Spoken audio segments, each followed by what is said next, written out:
Quem é você quando ninguém está olhando? Quem é você quando ninguém está vendo? Esse é o tema desses próximos 2 domingos que a gente vai refletir. Hoje e semana que vem online, tá bom? Muitas vezes, as maiores tentações da nossa vida acontecem quando ninguém está vendo. São nesses momentos que nosso comportamento demonstra nossa verdadeira face. Por isso essa pergunta: quem é você quando ninguém está olhando? Quem é você quando ninguém está vendo? E é interessante porque não é só sozinho que a gente se revela, não é verdade? Quanto menor o número de pessoas e maior o grau de intimidade, mais soltinho a gente fica. Ainda mais depois de 2 Heineken. Aí o bicho pega. Já viu? Quando você está num restaurante chiquetoso. Eu lembro que uma vez a gente chamou um casal aqui da igreja de amigos para ir comer no restaurante em Souzas. E a gente foi. Cara, restaurante top, muito legal. E a gente tomou um vinho, a gente tomou outro vinho. E foi. De boa. Agora, quando você marca um churrasco na casa, o comportamento já não é o mesmo, não é verdade? Quando você vai num restaurante é uma coisa, quando você vai numa casa, depois de 2 Heineken, o bicho já pegou. Já está sem camisa, rodando, já é uma coisa. Por quê? Quanto maior é o nível de intimidade, menor o número de pessoas, mais à vontade a gente fica. E a gente mostra quem nós somos, né? E aí a gente solta os desejos do nosso coração. Fala sério, que você já não presenciou essa cena horrorosa de alguém perto de você quando estava em final de ano, Natal. Não sei o que as pessoas têm no Natal, final de ano, gente. Mas se solta. Solta a franga. Lá na minha cidade, lá no Rio de Janeiro, tinha um bloco de carnaval chamado Catacorno. Catacorno. E esse bloco, os homens se vestiam de mulher. Era uma tradição. Então todo mundo no carnaval, os homens saíam de mulher. Gente, os caras comportados, gente. Comportado. Chegava no carnaval, isso é irreconhecível. Parece que ativava o negócio na mente das pessoas. E como não era justo, as mulheres depois inventaram um bloco lá, onde elas saíam de homem. Aí você imagina como é que quando esses blocos se encontravam, né? Era uma coisa de louco. Porque quando a gente está nesses ambientes festivos, a gente se solta. Eu não sou dessas coisas. Eu não participava desse negócio. Não é comigo, né? Você imagina eu? Não. Você não imagina. Não. Não tem essa imaginação, né? Queima isso da sua mente. O que é isso? Mas nós temos uma pressão social muito grande na nossa vida para que a gente seja quem nós somos. E também tem uma pressão social para que a gente seja o que as pessoas esperam. Parece meio antagônico, né? Mas nós somos pressionados a sempre manter uma aparência do que as pessoas esperam da gente. O tempo todo esperam um comportamento da gente. Então tem determinados comportamentos que você não aguarda que eu tenha. O cara é o pastor, mano. É que você não vive comigo. Mas você não espera que ele tenha esse tipo de comportamento. Não. Porque há uma expectativa social sobre o comportamento de alguém. Correto? Mas também há uma demanda interna que você está cansado de ficar nessas correntes e você quer ser o que você é. Você não quer ficar vivendo dando satisfação para os outros. Ter uma vida instagramável o tempo todo. Não dá. Você não quer isso. Então você fica com esse conflito. Todo mundo espera de você uma postura, mas no fundo você quer ser você. Aí o bicho pega. Quando você está sozinho, você solta a franga. Você é quem você é, de verdade. Ainda mais depois de 2 Heineken. Aí o bicho pega. Tem gente que não gosta de cerveja, né? Então depois de 2 taças de vinho. Eu conheço gente que um dia foi num bar. Mas...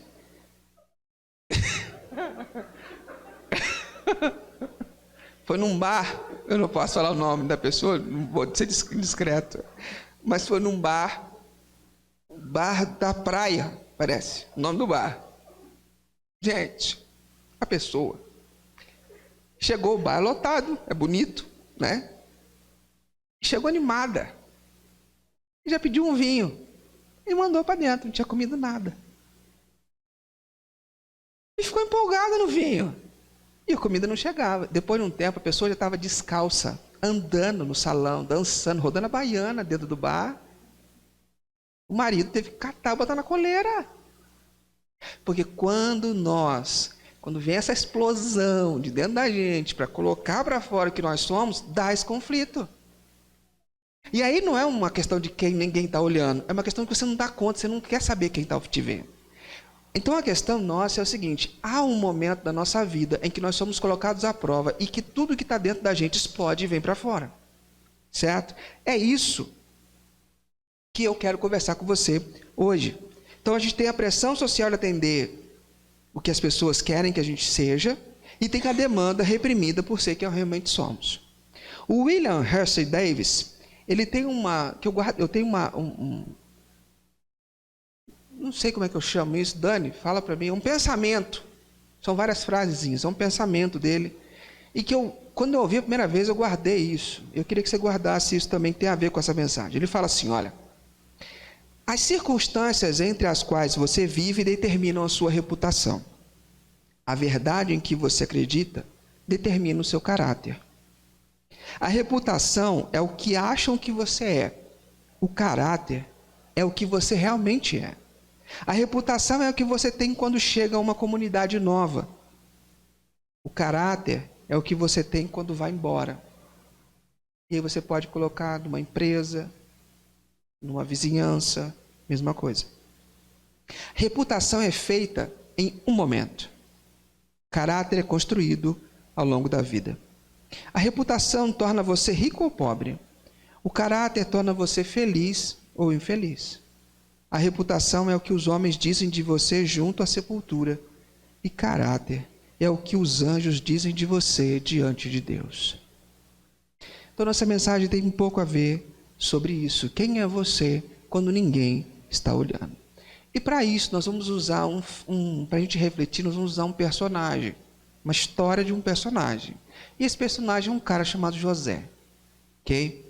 A história, um evento da história dele. Quem é José? Se você quiser saber sobre José, você vai lá no livro de Gênesis, a partir do versículo capítulo 25, 28, começa a falar de José. E aí você pode ler a história dele, que é uma história muito bonita. José era um filho, era uma família mosaico, a família de José, porque o pai dele tinha várias esposas, então ele tinha irmãos de várias mães. Então era uma chamada família mosaico, uma família juntada, né? E todo mundo vivia no mesmo teto. Só que José era filho da mulher que o cara mais amava, então ele era o filho preferido, um dos filhos preferidos. Ele era tratado bem. Os outros irmãos, que eram mais velhos, já não eram tratados tão bem assim. Mas eram filhos, mas ele era preferidinho. Era aquele cara que a mamãe levava leitinho na cama, entendeu? Para acordar o filho. É aquele cara. Que levava todinho para ele, para ele ir para a escola. É aquele cara. É aquele que ele tinha uma roupa diferente de todas as outras dos irmãos. Uma túnica listrada. O cara podia estar em Campinas. Ele começava a andar, você via ele com aquela túnica listrada parecendo Você via. Aquele negócio brilhante. Ele era diferente. E o pai fez questão de fazer o filho diferente. E o que acontece quando o pai e mãe tornam um filho diferente do outro? Dá zica. E deu. E além de tudo, ele era fofoqueiro. Ele era fofoqueiro porque tudo que os irmãos mais velhos faziam, eu não sei se você é irmão mais novo, eu sou. Eu já vivi essa fase de José. Eu era fofoqueiro. Meus irmãos não podiam fazer nada que eu contava para minha mãe. Contava mesmo. Falava tudo. Aí chegava a noite, minha mãe descia o rei neles. Era uma beleza. Mas eu também era fofoqueiro. Só que José, quando fazia fofoca, os irmãos ficavam bravos. Eram mais de 10.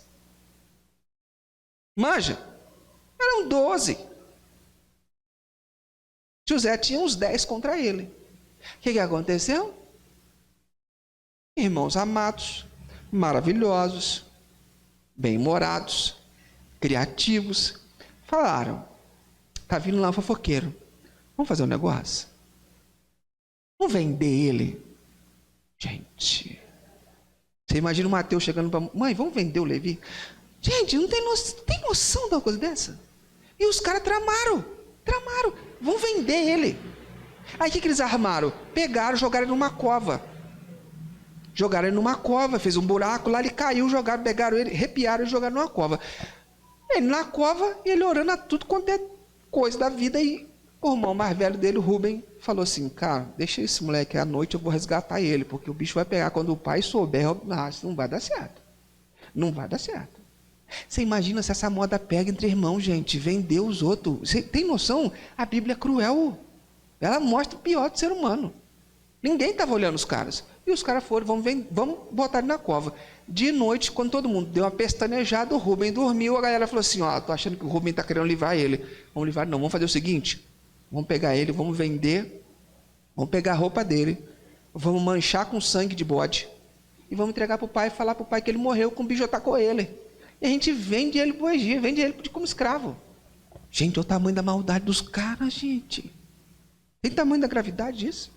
E eles fazem isso mesmo. Eles pegam o cara e vendem para uma caravana que estava passando, pega a roupa dele, mancha de sangue, entrega para o pai. O pai tem um ataque do coração. O filho morreu, ficou amargurado pro resto da vida, não teve mais vida, entrou em depressão, o bicho pegou. E os irmãos lá de boa. E Rubem sabia que os caras fizeram isso e não concordava. Aí embosteou tudo na família lá. Mas a gente esquece a família, que é um tema para outra mensagem, a gente vai para José. José é vendido. Chega lá, ele é vendido de novo. Ele é vendido como escravo e lá ele é posto lá no palquinho, para o pessoal escolher. Tem um oficial da guarda do faraó que escolhe ele. Fala: eu quero esse menininho ali. Quero aquele ali. Aquele ali. E José vai trabalhar na casa de um cara chamado Potifar, chefe da guarda do faraó. Rapaz, o que acontece ali? José começa a trabalhar. Lerê, lerê, lerê. Sabe o que acontece? Quando ele trabalha, as coisas dão certo. Aonde José põe a mão, o negócio sai bonitinho. Você já viu? Tem gente que assim, se você vai lavar a louça, a pia não fica muito legal. Quando a minha esposa lava a louça, gente do céu, parece ministério.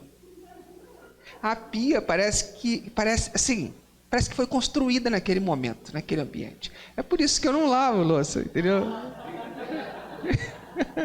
Mas é uma coisa de louco. Então, quando põe a mão, José botava a mão, varria o quintal ficava limpo, não caía a folha. Se a outra pessoa varria o quintal, as folhas já caíam, já dava aquele rendezvous, o bicho já pegava.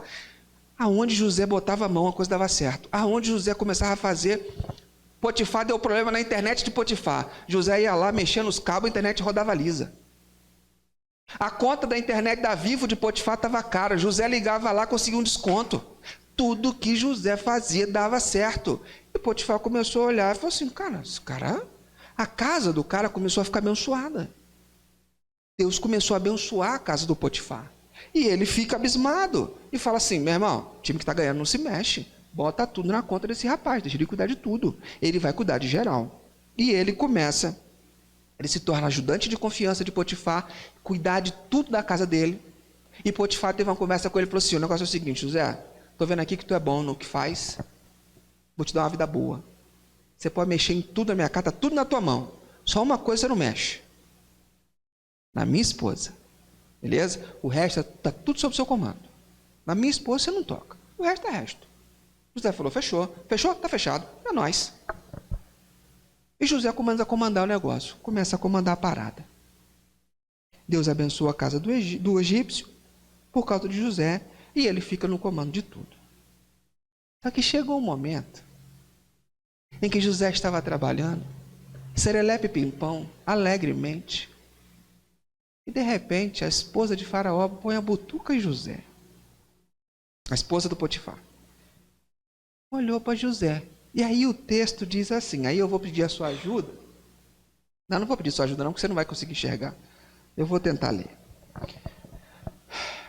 Gênesis capítulo 39 fala assim: José era um belo tipo de homem e simpático. Gente, para tudo. Fala aí. O que a gente tem aqui?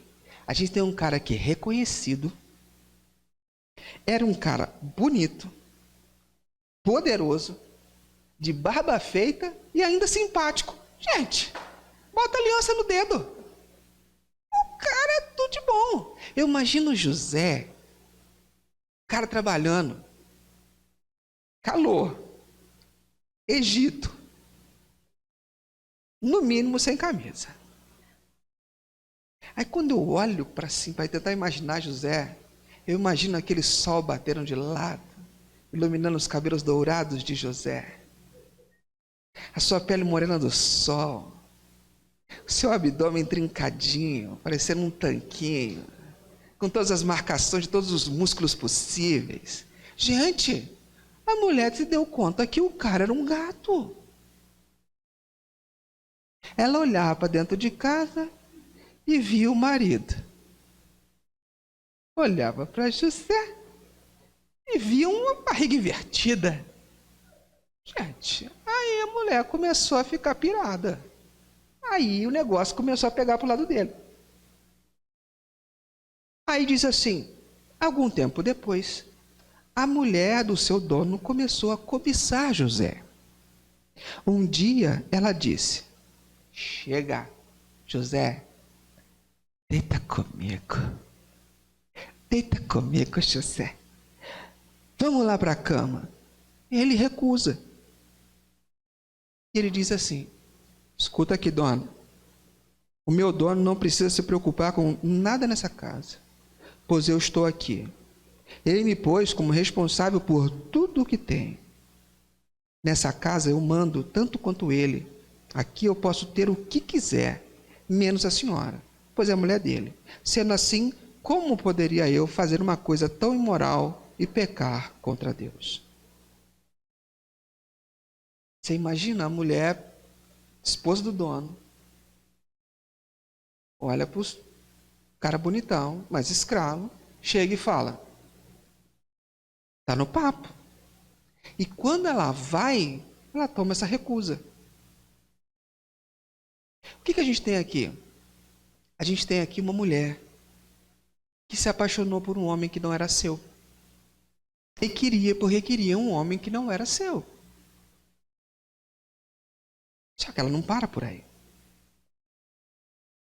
Isso deve ter causado algo muito intenso dentro dela. Por quê? Porque José chama a proposta dela de imoral. José esculacha ela. E fala, suas intenções, você está pensando que você é, cara? Sua intenção é imoral, segundo a ótica de José. Certo? José diz que a proposta dela é uma quebra de confiança. Não posso fazer isso. Nem você deveria fazer. E lembra de uma coisa? Como é que José foi parar ali? Ele foi traído e foi vendido. Essas circunstâncias da vida são tudo para fazer o cara levar vantagem de qualquer coisa. Quer saber? Porque no primeiro mole que eu dou, me traíram. Os da minha casa me venderam. Eu vou aproveitar a vida, eu vou tirar vantagem de tudo. Mas não, as circunstâncias da vida não formam o caráter de José.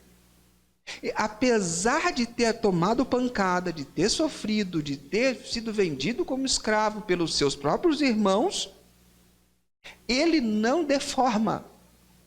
Ele mantém a sua postura e diz, não rola. Eu não posso trair o meu Senhor e não posso pecar contra Deus. E como é que José conhecia Deus? Já parou para pensar nisso? Não tinha Bíblia não, boba. Não tinha aplicativo da Bíblia para José, não. Não tinha livro. Sabe aquele livro que você deixa em casa empoeirado que você nem pega mais? Não tinha. José conhecia Deus a partir da história do seu antepassado. Como é que Deus entrou na história da família de José? Deus entrou na história da família de José a partir do momento em que ele chama Abraão, Isaac, Jacó. José é filho de Jacó. Então, do seu avô, bisavô, do seu trisavô. Quando Deus entra na história do seu trisavô, o seu trisavô passa essa história para o seu bisavô, que passa a história para o seu avô, que passa a história para o seu pai. E José ouviu essa história sobre esse Deus que chamou o seu trisavô para sair da casa dele e ir para uma terra que ele prometeria, e que ele ia fazer maravilhas a partir daquele povo. José conhecia Deus de ouvir histórias. Em nenhum momento da história de José você vê ele tendo uma experiência com Deus pessoal. Não tem. Ele conhecia Deus de ouvir falar. Beleza? Ele acreditava nesse Deus. E esses princípios eram tão fortes a ponto dele não conseguir transgredir uma linha. Só que as ações de José, o que foi? Tomar água. Jesus está mandando eu tomar água.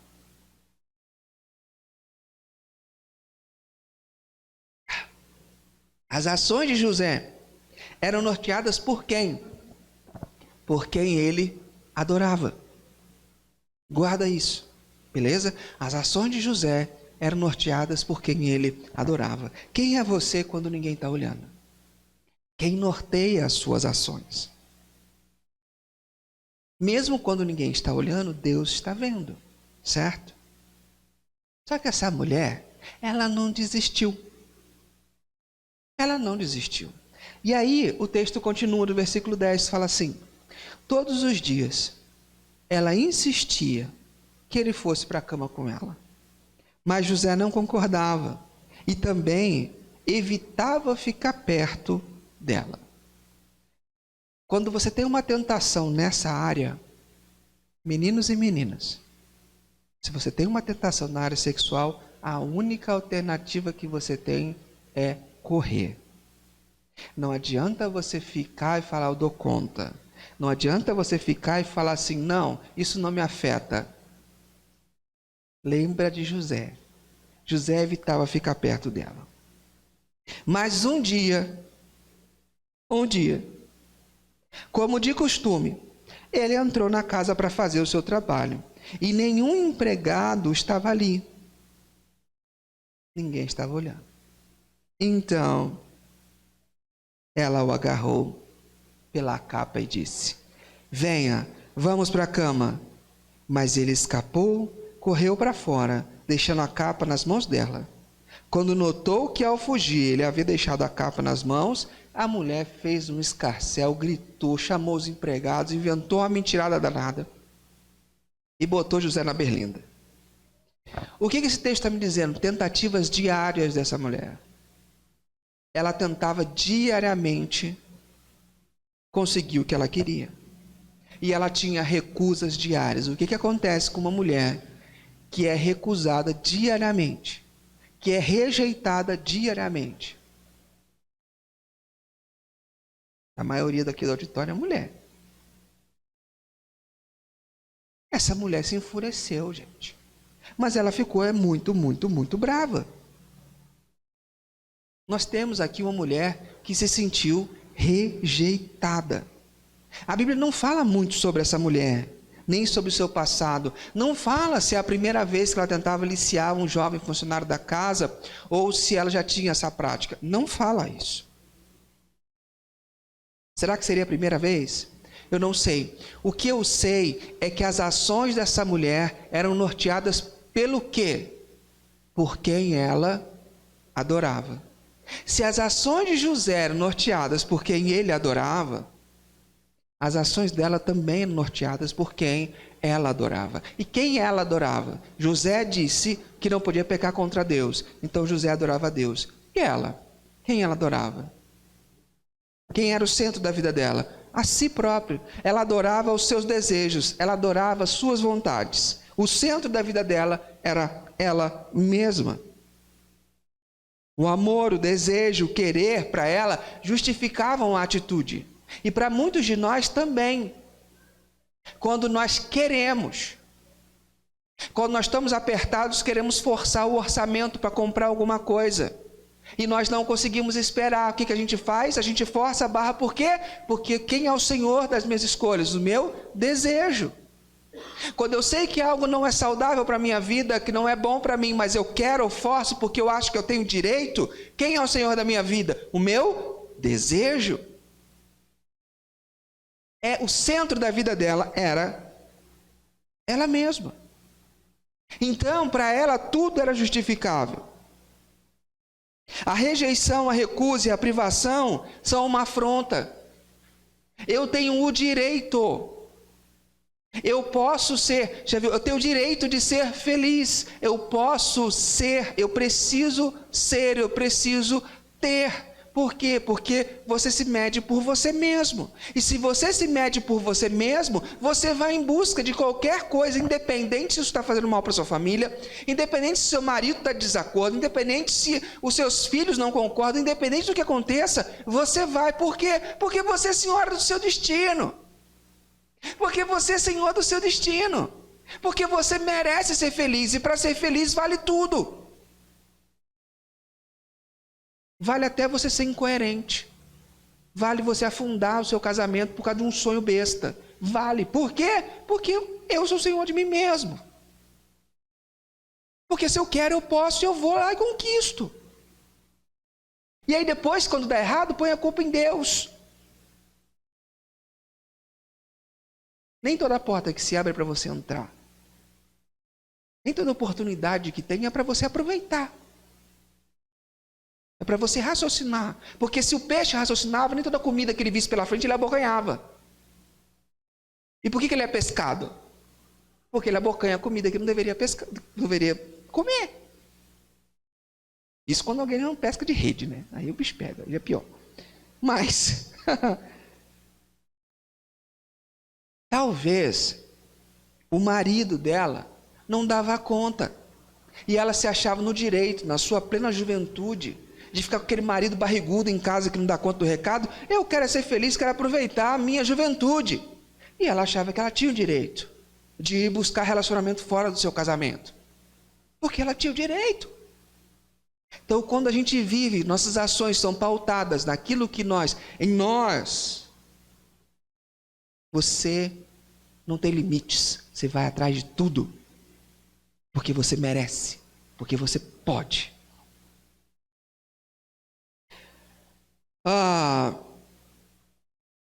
Isso justificava na cabeça dela essa ação. E aí ela conta uma mentira para o marido. Chega só, sabe aquele seu escravo, que é seu empregado? Aquele que está fazendo nossa casa prosperar, que está fazendo a gente ter sucesso em tudo. Sabe aquele cara? Me fez uma afronta. Ele me pegou à força, me jogou na cama. Ele quis transar comigo. Mas eu gritei alto pra caramba. Agarrei as vestes dele, chamei todos os empregados. E aí ele fugiu. Aí ele fugiu. O que esse marido faz, gente? O que esse marido faz? Esse marido só tem uma coisa para fazer. Ou ele acredita na mulher, ou não acredita na mulher. E você sabe que uma das piores coisas que tem na vida é um homem que não sabe o que tem que fazer e só faz o que acha que tem que fazer por pressão. E quando o homem começa a querer, quando a pessoa começa a querer fazer algumas coisas por pressão, por dar conta, por responder a uma necessidade, ele se extrapola, ele perde o senso e acaba fazendo besteira. Simplesmente para dar uma resposta. Simplesmente porque tem que responder a uma necessidade. Que minha mulher está olhando. E a gente teve esse exemplo aqui na cerimônia no Oscar, essa semana. Eu tenho certeza que você viu várias postagens dizendo: é isso aí, o Will Smith está certo, por mais maridos como o Will Smith, etc, etc e tal. Só que eu não sei se você parou para pensar qual foi a piada que o Chris Rock fez. Você conhece a G.I. Jane? Quem conhece a G.I. Jane? Levanta a mão. Algumas pessoas conhecem. A única coisa que ele fez que o Chris Rock fez, foi dizer: olha, você já está pronta para o papel da G.I. Jane 2. Você que não conhece a G.I. Jane é um personagem, nos Estados Unidos tem um personagem chamado G.I. Joe, que a gente viu no Brasil como desenhos quando a gente era jovem, chamado Comandos em Ação, e o grito de guerra deles é G.I. Joe, eram soldados. Fizeram um filme em 97, parece alguma coisa assim, não lembro, com a Demi Moore, que ela era uma oficial da Marinha que queria fazer um treinamento dos SEALs, dos fuzileiros, de alto alto teor de periculosidade, o treinamento dos mais sinistros possíveis, e ela se inscreve para fazer o treinamento. E cansada de ser tratada como desigual, como mulher, num quartel, num ambiente só para homem, num determinado momento, ela raspa a cabeça, fica careca. E ela não quer parâmetros diferentes. E ela vence. Ela vence e termina o treinamento. E no final do filme, ela ainda salva o comandante que tinha preconceito com ela no começo do filme. Foi só isso que ele fez. Chamar aquela mulher, a Jada Pinkett, de uma mulher forte, que está pronta para fazer esse papel. Aí quando um marido que tem uma relação instável precisa provar para as pessoas alguma coisa, aí ele vai e faz isso. E dá um tapa no cara sem nada. Uma coisa que Potifar fez. Frente à palavra da mulher, para poder agradar a mulher, manda José para a cadeia. José vai para a cadeia. E aí? Como é que a gente fica? José vai para a cadeia, fruto da sua obediência, vítima de uma mentira, por não viver por seus desejos. Se eu terminar a mensagem aqui para você agora, qual é a lição que fica? Não bata no rosto dos outros. Não, não é isso, né? Se eu terminar a lição agora, a mensagem agora, a mensagem que vai ficar no teu coração é: não viva pelos seus desejos e não obedeça ao seu coração. Essa vai ser a mensagem. Se vire com isso. Se vire. Só que se eu terminasse assim, isso não é o Evangelho de Jesus. Não é a mensagem que Jesus veio trazer. Se vire com isso. Apontar o teu erro e falar: se vira com isso. Muito pelo contrário. Se eu não te mostrar agora, nesse momento, como sair dessa, eu não estou pregando a mensagem de Jesus. Então, qual é a saída para não viver segundo os meus desejos e ter sucesso? Porque José viveu segundo o seu caráter, honrou a Deus, e o resultado dele foi o quê? Foi para a cadeia. Se deu mal? É isso que você quer me ensinar, pastor? Não.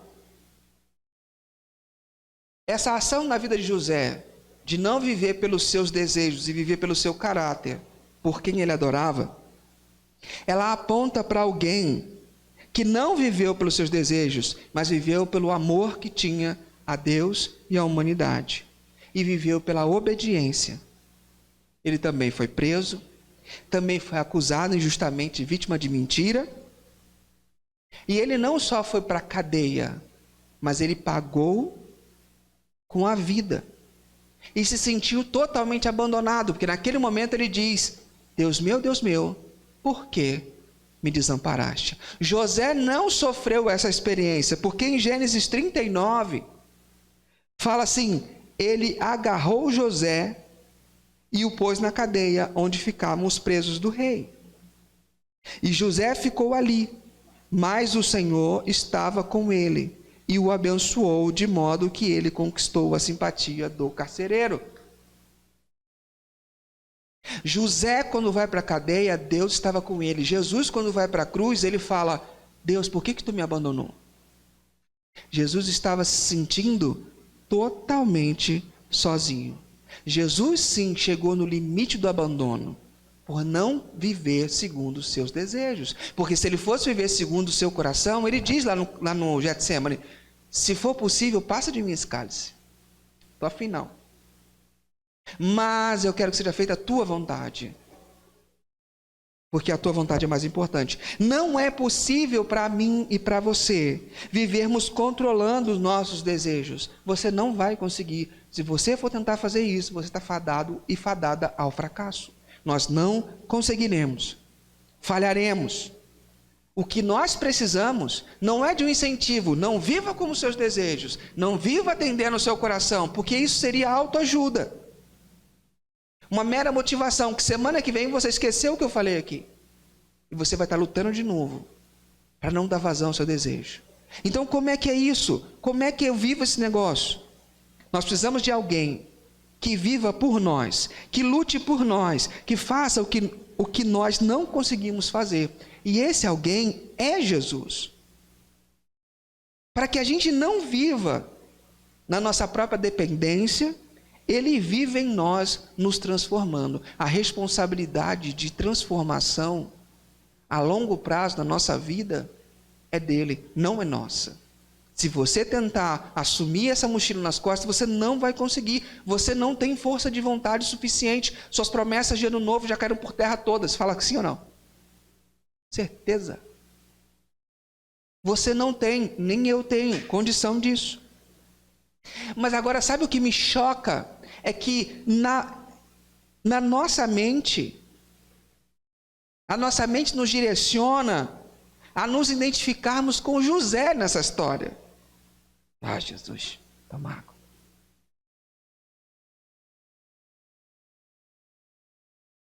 A nossa mente faz com que a gente olhe para José e tente aprender por similaridade ou diferença com José. Só que, meu querido e minha querida, nós nessa história não somos José. Nós somos a mulher de Potifar. Nessa história, nós somos essa mulher que quer um homem que não é seu e que é obstinada por isso. Nós somos voltados para os nossos desejos, autônomos, egoístas e idólatras. E quando a gente se defronta com essa realidade, são 3 posturas básicas que nós temos. Alguns falam assim: eu não vou entrar nisso, eu não quero saber disso. Deus é amor e Ele me perdoa, eu vou viver minha vida do jeito que eu quero. Vou embora. Já tem outros que falam o seguinte: eu vou buscar Deus porque eu preciso ser salvo, porque eu preciso melhorar, eu preciso ser uma pessoa diferente, então eu preciso de Deus para me salvar. Buscam a Deus para encontrar salvação. O que essas pessoas fazem? Essas pessoas que buscam a Deus para achar a salvação, elas transformam Deus num ídolo. Elas são religiosas, porque acham que a sua performance em buscar a Deus vai conferir para ela algum status diante de Deus. Qual que é a postura correta que nós temos que ter? Que poucos têm. Buscar a Deus porque Ele já nos salvou e nos amou. Eu não busco a Deus para Ele me salvar, para Ele me amar. Eu busco a Deus porque Ele já me salvou e já me amou. Nós somos como ela, como essa mulher. A fúria que a gente sente quando a gente é rejeitado. Quando a gente quer não acontece. Quando a nossa vida dá errado. Quando a gente sente que tem o direito de conquistar aquilo e aquilo não acontece. Nós nos tornamos como essa mulher. Mentimos, nos tornamos malignos, ficamos maldosos. Fala que sim ou não? Nós somos assim. Fala a verdade. Nós somos. A rejeição, a contrariedade disparam gatilhos dentro de nós, insuportáveis, que a gente roda a baiana. Epa! E a gente fala: não. O que é isso? E a gente se transforma, vira um monstrinho. Outras vezes disparam gatilhos em nós de justiça, de direito. Fala assim: isso não é justo. Eu trabalho, não tenho direito de comprar um sofá novo. Eu trabalho, não tenho direito de trocar os móveis da minha cozinha. Isso não é justo. Sabendo que você não está numa condição de fazer isso, o gatilho que evoca em você é o gatilho da justiça. Eu tenho direito. Não é justo. Não é justo eu passar essa privação. E você começa a viver de acordo, igual a mulher de Faraó, mulher de Potifar. Nós acabamos sendo reféns do nosso próprio coração. Mas o Evangelho acaba com o nosso orgulho, pois nos mostra que estamos tão perdidos que Jesus teve que morrer por nós. Você não é melhor do que ninguém. Deus teve que morrer para te salvar. Você não pode olhar com olhos de superioridade para ninguém nesse mundo. Porque Deus teve que morrer para salvar você. Só que o Evangelho acaba com o nosso medo, pois nos mostra que nada que possamos fazer esgotará o amor de Deus por nós. Deus quis morrer por nós. Jesus quis morrer por nós. Para quê? Para que você, quando olhasse no espelho, quando estivesse sozinho, sozinha, pudesse ter orgulho do que você está vendo. Quem é você quando ninguém está vendo? Você é aquilo que Deus vê. Você é aquilo que Deus vê. E Jesus morreu numa cruz, ressuscitou e oferece a vida dele para que você não viva mais na dependência de você mesmo. E ele decide dar o Espírito Santo para viver dentro da gente, para que esse Espírito Santo possa trabalhar dentro da gente e nos modificar de dentro para fora. Eu e você somos como essa mulher. A grande questão é, nós vamos continuar dando vazão aos nossos desejos ou vamos colocar um outro dono no nosso coração e falar: Jesus, senta aqui, reina aqui, meus desejos são seus, domina e controla. Só quando eu me rendo e assumo que eu tenho desejos maus, que eu vivo segundo o meu coração, que eu sou como essa mulher, isso se chama arrependimento. Quando eu reconheço isso e eu peço: Jesus, vem, porque eu não dou conta, porque na próxima semana eu vou estar igual essa mulher de novo, reivindicando os meus direitos, reivindicando os meus desejos. Mas quando Jesus vem e começa a tomar conta do seu coração, um negócio mágico acontece, porque os seus desejos começam a mudar. Você começa a desejar aquilo que Deus quer que você deseje. Fala assim: mas qual a minha parte nisso, pastor? No curto prazo, a sua força de vontade tem um papel importante na mudança.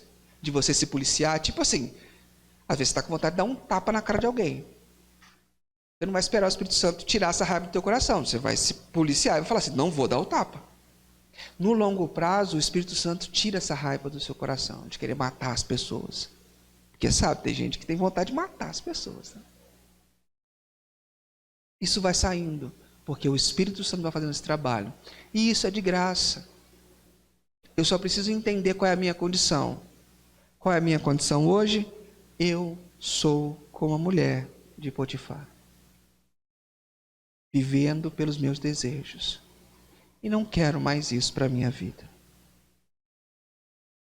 E aí eu tenho que fazer uma oração e pedir: Jesus, vem e toma o teu lugar. Senta aqui, no lugar das decisões, e me muda de dentro para fora. Quem é você quando ninguém está olhando? Essa é a pergunta que você tem que responder. A resposta que eu gostaria de dar é: eu sou quem Deus me vê. Mas eu ainda não sou. Eu estou num processo. Eu ainda sou mesquinho. Eu ainda sou mau. Eu sou egoísta. Eu ainda evoco a justiça. Eu tenho direitos. Mas eu não quero ser mais assim. Por isso eu peço sempre para Jesus: venha e toma o teu lugar na minha vida. Se você se sente semelhante a mim, como essa mulher de Potifar, talvez hoje seja o dia em que você seja conclamada pelo Espírito Santo a fazer essa oração. Não quero mais viver pelo meu coração. Não quero viver só pelos meus desejos. Isso é ser escravo. E eu não quero ser escravo no meu coração. Eu quero dar um tempinho para você fazer a sua oração. Feche seus olhos, fica à vontade. Vou te dar um minutinho para você fazer a oração que você achar necessário. Mesmo que a mensagem não tenha falado com você. Fala assim: Jesus, cala a boca do pastor, porque hoje ele não falou nada com nada. Mas que você faça uma oração. Fale com Deus. Depois juntos nós vamos orar.